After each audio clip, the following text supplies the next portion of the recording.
اس video کو ضروری دیکھنا۔ قرآن کے پہلے صفحے کی آیت، اہدنا الصراط المستقیم، اے اللہ مجھے سیدھا راستہ دکھا۔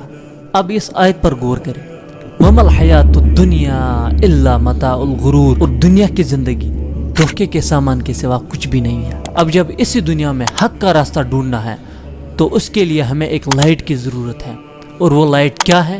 اس آیت پر غور کریں، وَأَنزَلْنَا إِلَيْكُمْ نُورًا مُبِينًا، اور ہم نے تمہاری طرف وہ روشنی بھیج دی ہے جو تمہیں صاف صاف راستہ دکھانے والی ہے۔ کون سی روشنی؟ قرآن۔ لیکن ہم کہتے ہیں کہ دیکھا جائے گا۔ اَفَحَسِبْتُمْ أَنَّمَا خَلَقْنَاكُمْ عَبَثًا، کیا تم یہ سوچتے ہو کہ ہم نے تم کو ایسے ہی بیکار پیدا کیا ہے؟ وَأَنَّكُمْ إِلَيْنَا لَا تُرْجَعُونَ، اور کیا یہ بھی سوچ رکھا ہے کہ اللہ تعالیٰ کی طرف واپس نہیں لوٹنا ہے؟